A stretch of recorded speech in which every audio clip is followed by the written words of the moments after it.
Mohon dijelaskan kembali hukum sholat di masjid yang di pekarangan atau halamannya ada kuburan. Bukankah di Masjid Nabawi juga ada makam? Kalau fisik masjid, saya sudah pernah sering jelaskan ini.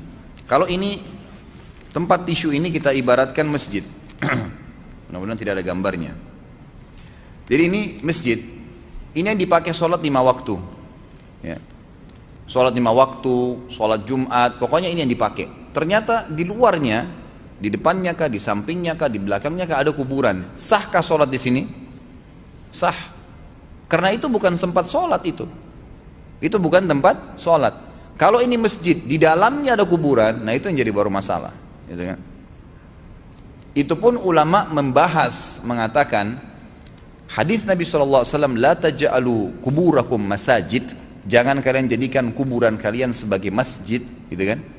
Diambil pemahamannya cukup luas ya para ulama. Dikatakan kalau seandainya masjid ini ada duluan, lalu kuburan di dalamnya, sengaja kuburan dimasukkan ke dalam masjid, maka kuburannya harus dibongkar supaya masjidnya bisa dipakai sholat. Dibongkar maksudnya dipindahin ya, di tempat yang lebih baik, jangan dalam masjid.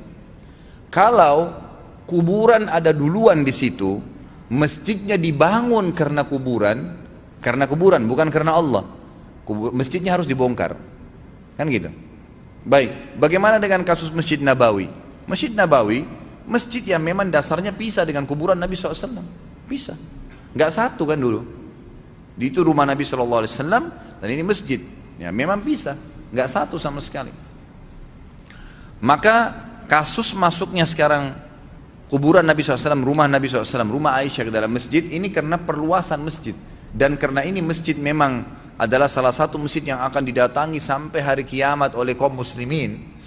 Maka karena perluasan wilayah tidak memungkinkan lagi ke arah rumah Nabi SAW, gitu kan? Nggak bisa kalau diluasin masjid tidak masuk dalam masjid karena memang ke arah sana itu sudah ada kuburan baki, kuburan masyarakat umumnya. Maka terpaksa dia masuk ke dalam masjid. Ulama mengatakan ini dikecualikan karena kuburan Nabi SAW beda dengan kuburan umumnya orang, gitu kan? Itu yang dimaksud. Gitu.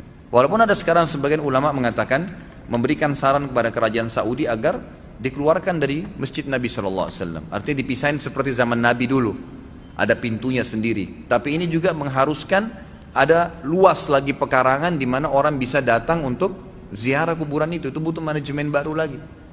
Sementara dari zaman Khilafah Umayyah, ya, jadi sudah lama nih, tahun awal-awal abad Islam yang masih hidup Imam 4, gitu kan?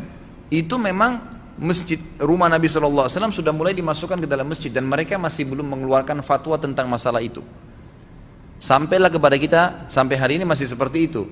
Tapi ini yang saya fahamin kata para ulama dikecualikan karena memang Masjid Nabawi, bukan masjid umumnya, gitu kan? Kalau masjid selain ini, selain kuburan Nabi SAW dikecualikan dimasukkan dalam larangan itu. Allahu a'lam.